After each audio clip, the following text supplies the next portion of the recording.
years of pitiless combat. No rest, no sleep like other men. And yet the spring wind blows super die.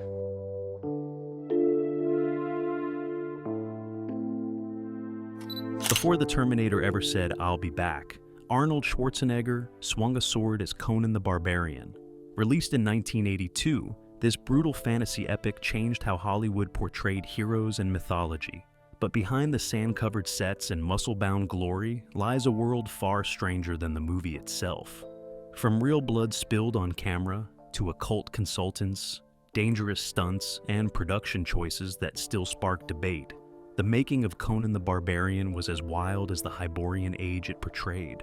So, grab your sword and step into the shadows of the film's untold history.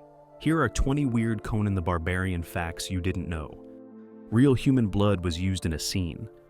One of the most disturbing legends from Conan the Barbarian involves a ritual sequence that went far beyond movie magic. During the filming of a blood sacrifice scene, the production used real animal blood, purchased from a local butcher in Spain, the stake, because director John Milius wanted the scene to feel completely authentic. According to crew accounts, fake blood clotted too quickly under the heat, so the team resorted to the real thing. When the cameras rolled, the smell was overpowering.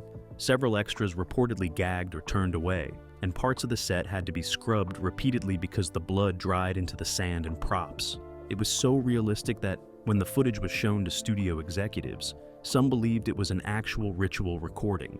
Milius later admitted that he wanted the audience to feel the weight of death in every frame. Today, that choice might have sparked animal rights backlash. But in 1982, it only added to the film's legend of unrestrained intensity. The scene was gruesome, unforgettable, and set the tone for the rest of the movie's dangerous obsession with realism. The director made Arnold bite a real dead animal. When director John Milius said he wanted Conan the Barbarian to look real, he meant it literally. In one notorious sequence, Arnold Schwarzenegger was told to bite into a piece of raw animal meat that wasn't a prop. The crew had prepared a fake carcass for the scene, but Milius wasn't satisfied with how it looked under the lights. So he ordered a real animal carcass from a local butcher in Spain. Arnold reportedly protested, but Milius insisted, saying, "A barbarian doesn't fake hunger." When the cameras rolled, Arnold bit into it for real, and the reaction you see on screen is completely genuine. The stench of raw flesh under the studio lights made the entire crew gag. And after filming, the production's medical staff rushed to sanitize Arnold's mouth to prevent infection. It was the kind of extreme realism Milius was famous for. While many praised his devotion to authenticity, others thought it went too far. In hindsight, the moment added a raw brutality to the film, but also revealed how far 1980s filmmakers were willing to go before CGI and safety protocols changed Hollywood forever. The giant serpent was controlled by prison labor. The terrifying giant snake in Conan the Barbarian looked alive, but what powered it was stranger than fiction. The massive animatronic serpent was actually built and operated with the help of Spanish prison labor. The production team had partnered with local authorities to access skilled metal workers from a correctional facility near Madrid. These inmates were paid a fraction of normal wages, but helped assemble the mechanical monster under supervision. The serpent itself stretched over 40 feet long and required nearly 10 people to operate its movements. During filming, Arnold wrestled with it for hours, sometimes bruising himself as the machine's coils tightened too hard. The irony wasn't lost on the crew.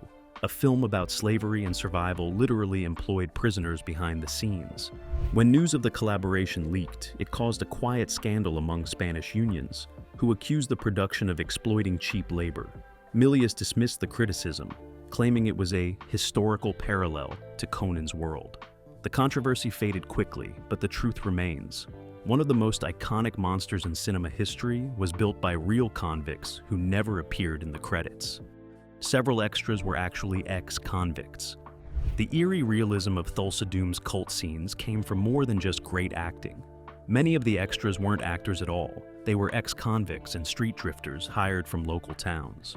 The production struggled to find enough people who looked rough, wild, and unpolished, so casting coordinators recruited men from halfway houses and low-income neighborhoods around Almeria, Spain. Some of these extras reportedly came straight from correctional facilities, given small daily wages and free meals.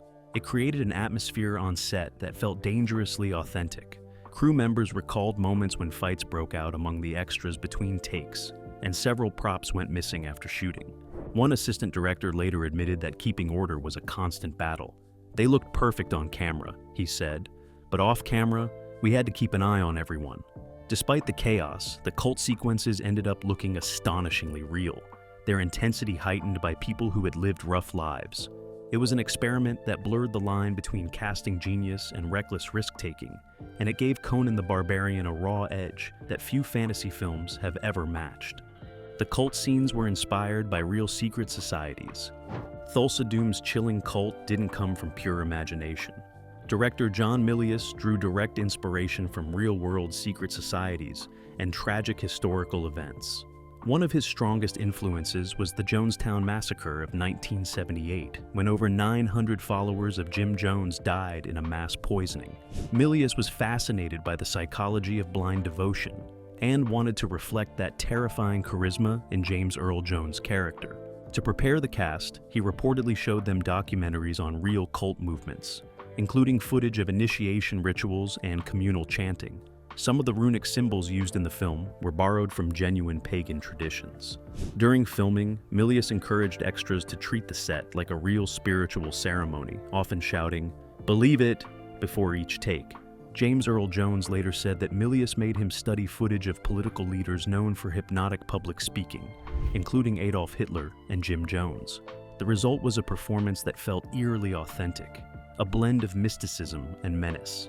In the end, those scenes became some of the most unsettling in fantasy cinema, precisely because they were rooted in disturbing reality.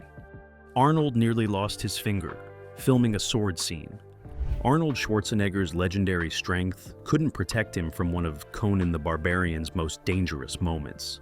During an intense sword-fighting sequence, disaster struck. One of the prop swords shattered on impact, sending sharp metal fragments flying. One piece sliced into Arnold's right hand, nearly severing a finger. Crew members rushed to help as blood poured from his gauntlet. Production was immediately halted, and Arnold was taken to a nearby medical tent where his hand was stitched and wrapped. Yet, in true barbarian spirit, he insisted on finishing the scene before the swelling got worse. The injury wasn't his only one during filming. Arnold endured bruises, burns, and muscle strains from performing his own stunts. Director John Milius famously banned stunt doubles for key battle scenes, arguing that Conan had to look real. Arnold agreed, saying later that pain was part of the performance. The near loss of his finger became one of the production's many war stories, a badge of honor in a movie that demanded blood, sweat, and scars in equal measure. It was a reminder that before CGI and green screens, action heroes risked real injuries to bring epic moments to life. The blood sacrifice set caught fire during shooting. What began as one of Conan the Barbarian's most atmospheric scenes nearly turned catastrophic. During filming of the blood sacrifice sequence, the heat from powerful stage lights caused the fake blood and foam set pieces to ignite. Within seconds, flames spread across the altar, turning the mystical ritual into a real emergency. Crew members scrambled for fire extinguishers as extras ran for safety, many still in full cult robes. Astonishingly, director John Milius refused to stop filming at first, shouting, "Keep rolling!" believing the chaos might produce authentic reaction shots. Cinematographers obeyed, capturing moments that later made it into the film's final cut. The fire was eventually contained, but not before some props and costumes were destroyed. Arnold was reportedly only a few feet from the flames when the set collapsed in one corner. Luckily, no one was seriously hurt, but the smell of burned blood and fabric lingered for days. Afterward, the crew joked that the gods of Crom had cursed the production. Milius called it a sign that their movie had come alive. Either way, the moment cemented Conan's reputation as one of the most unpredictable film shoots of the 1980s. A real witch was consulted for the ritual scenes. When it came to dark magic, the Conan production didn't rely solely on Hollywood imagination. To make the film's occult sequences convincing, the crew actually brought in a self-proclaimed witch known locally as the Oracle of Madrid. She was a spiritual consultant who practiced neo-pagan rituals and claimed to understand ancient runes and symbols.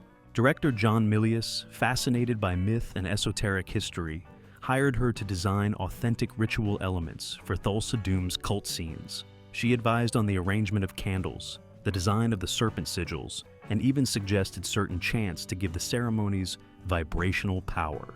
Some cast members, including Sandahl Bergman, reportedly felt uneasy about her presence. One night, after a particularly intense ceremony scene, several extras swore they heard chanting continue after filming stopped, but no one was near the altar.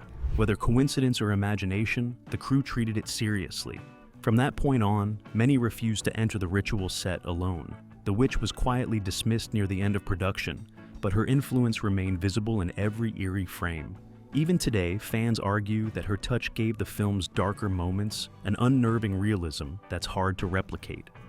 The original script by Oliver Stone featured mutant lizards.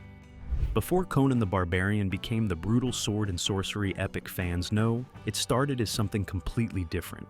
The first script, written by a young Oliver Stone, took place in a post-apocalyptic future where Conan fought armies of mutant lizard men. Stone envisioned a world destroyed by nuclear war, where barbarism rose again among the ruins of civilization. His version was described as Mad Max meets mythology. It was wild, ambitious, and nearly impossible to film on a 1980s budget. Director John Milius loved the intensity, but grounded the story in a more traditional ancient world. He kept Stone's spirit of violence and destiny, but dropped the mutant creatures and futuristic setting. Stone later admitted he wanted to make an end-of-the-world myth that blended science fiction and fantasy, but the studio rejected it as too extreme. Yet, traces of his script remain, especially in the film's tone of survival, chaos, and rebirth. It's hard to imagine Conan fighting mutants instead of sorcerers, but that early vision showed just how unconventional the project was from the very beginning. The movie we got was fierce, but Stone's version might have been something truly apocalyptic. Arnold was ordered to stay silent for weeks before filming. One of the strangest behind-the-scenes techniques used on Conan the Barbarian didn't involve swords or fire, but silence. Before filming began, director John Milius instructed Arnold Schwarzenegger to avoid speaking entirely for several weeks. He believed that too much modern speech would make Arnold sound civilized, something Conan was not supposed to be.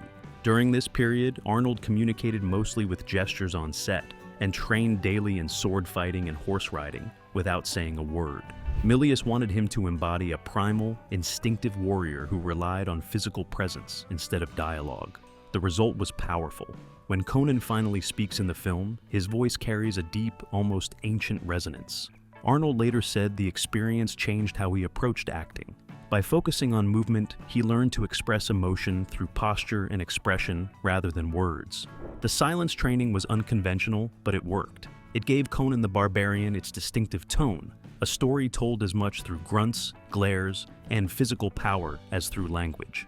Few actors have ever prepared for a role with such disciplined stillness, and it remains one of Arnold's most striking performances. The film almost had a soundtrack by Pink Floyd. Before composer Basil Polidorus created one of the most iconic fantasy soundtracks in film history, Conan the Barbarian almost took a very different musical path. Early in development, the producers approached the legendary rock band Pink Floyd to score the film. At the time, Pink Floyd had just released The Wall and were known for their surreal, atmospheric soundscapes. The idea was to blend ancient imagery with psychedelic music, creating a dreamlike warrior's journey. However, scheduling conflicts and creative disagreements quickly ended the talks. Director John Milius felt the film needed something more classical, something that captured the primal heartbeat of battle rather than abstract emotion. That decision led to Basil Polidorus, whose symphonic score became one of cinema's most celebrated. His music perfectly matched Conan's world, raw, spiritual, and filled with destiny. Still, the thought of Pink Floyd's haunting guitars echoing through the Hyborian Age is fascinating. Some fans have even edited scenes with Floyd's tracks online, showing how close the movie came to having a completely different identity. History took the right turn, though. Polidorus's thunderous drums and chanting choirs gave Conan the Barbarian the sound of legend. The film was banned in several countries on release. Not everyone was ready for it. The film was temporarily banned or heavily censored in several countries, including Finland, Malaysia, and parts of the Middle East.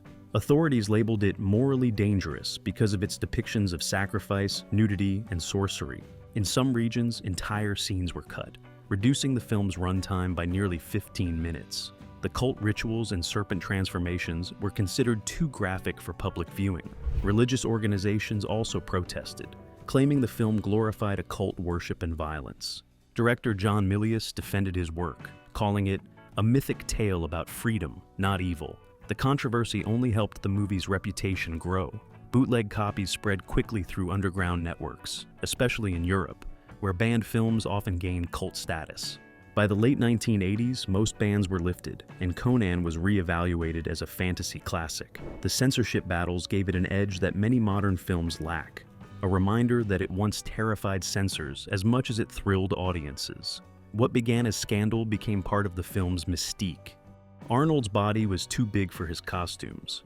Arnold Schwarzenegger's legendary physique was his greatest strength on screen, but on the Conan set, it created unexpected problems. The costume department quickly realized that standard armor and leather outfits simply couldn't contain his massive frame. Early fittings ended with broken straps and torn stitching.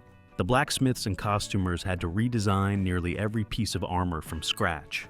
Metal bracers cracked during sword practice, and several belts had to be replaced mid-shoot because they snapped under tension.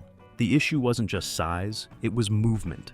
Arnold's body was so muscular that certain poses restricted flexibility.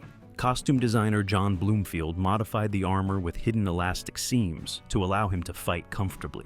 Despite the challenges, the final look became iconic. Conan's minimal clothing, the fur loincloth, simple boots, and leather straps, wasn't only aesthetic, it was practical. It let Arnold move freely and showed off the raw physicality that defined his performance. The problem that once frustrated the costume team ended up shaping the movie's visual legacy. The less is more approach turned a wardrobe malfunction into one of cinema's most recognizable hero designs. The skulls in the throne scene were real animal remains. The dark throne room at the end of Conan the Barbarian looked menacing for a reason. The bones scattered across the set weren't plastic props. They were real animal remains collected from slaughterhouses near Almeria, Spain. Director John Milius wanted authenticity, arguing that fake bones looked too clean. The art department, under his direction, sourced genuine skulls and femurs from livestock that had already been processed for meat. They were cleaned and bleached, then arranged around the throne to give the impression of ancient sacrifices. The smell, however, was unforgettable. Under hot lights, even cleaned bones released an unpleasant odor, forcing the cast to film in short bursts. Some crew members wore masks between takes. It was another example of Milius's obsession with realism. He wanted viewers to feel the weight of history and death in every frame. Modern productions would use resin or digital effects, but Conan relied on the real thing. When audiences first saw that throne scene, they believed they were looking into a world steeped in blood and power. And in a way, they were. The bones weren't just props, they were the relics of life itself. James Earl Jones' eyes were altered frame by frame.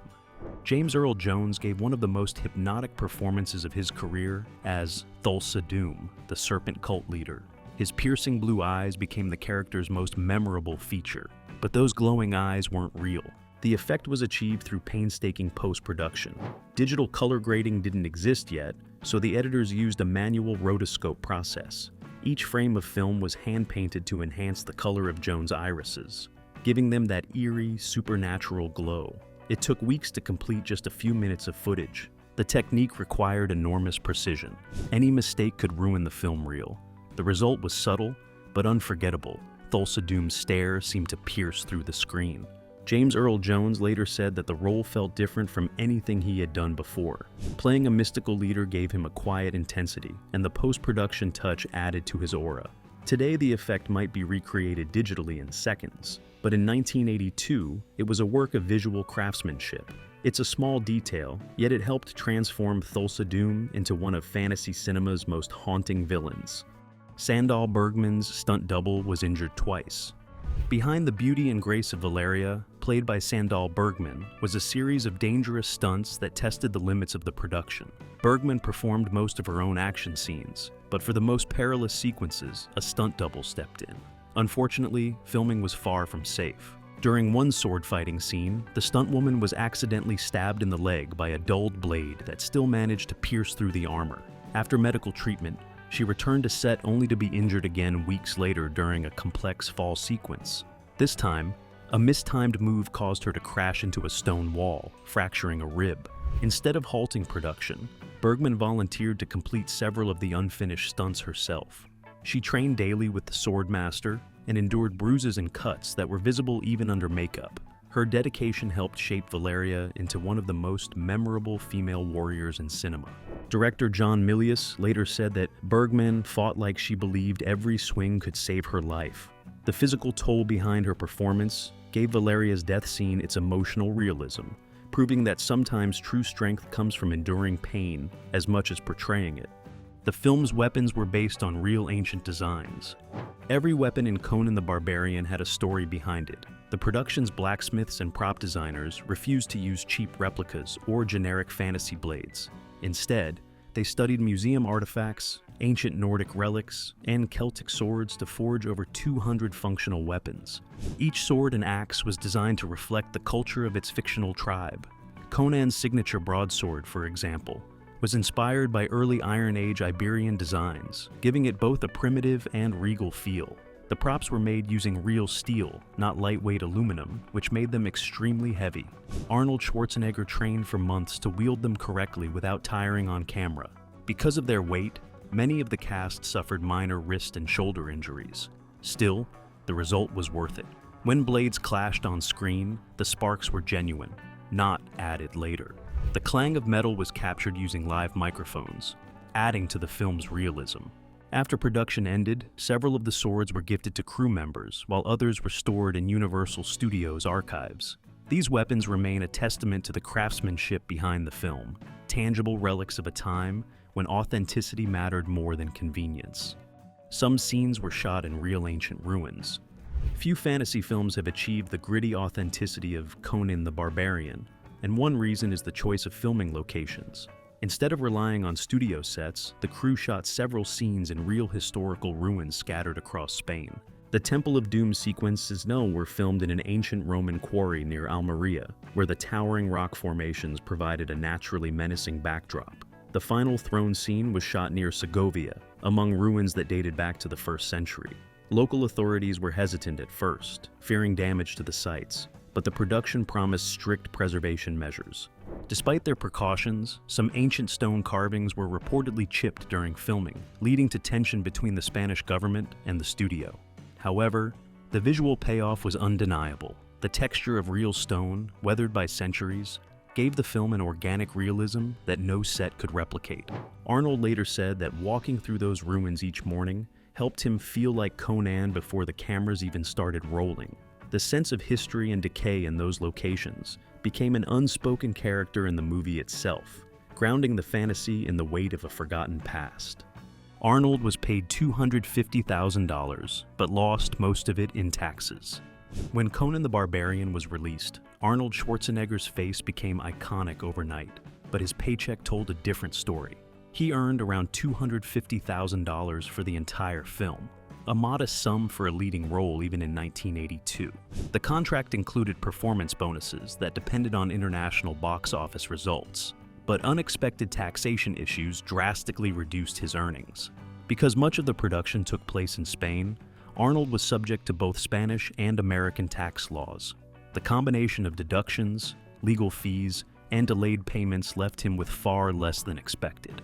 To make matters worse, part of his salary went toward paying off earlier debts from bodybuilding sponsorship contracts.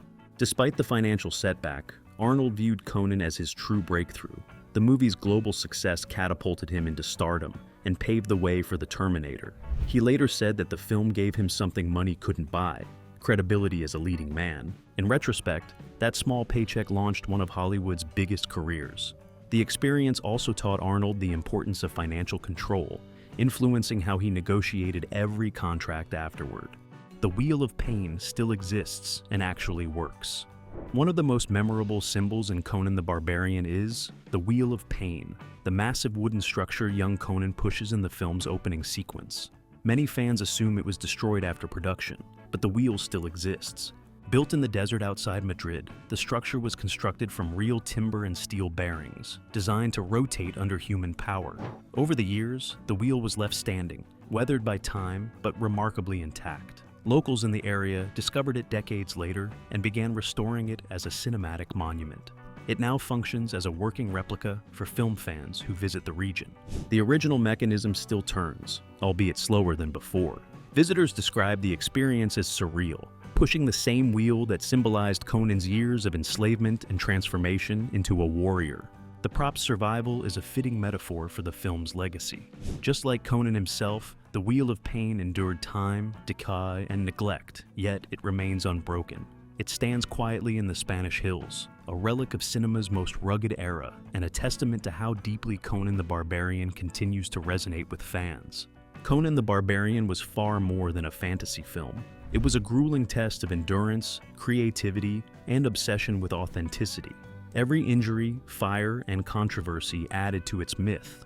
The result was a movie that felt raw, ancient, and alive, something few modern productions can capture. From real blood to real ruins, from occult consultants to surviving monuments, Conan became a legend born of chaos and determination. Its legacy forged not just a hero, but a cinematic milestone that redefined what epic storytelling could look like. Which of these behind-the-scenes facts shocked you most?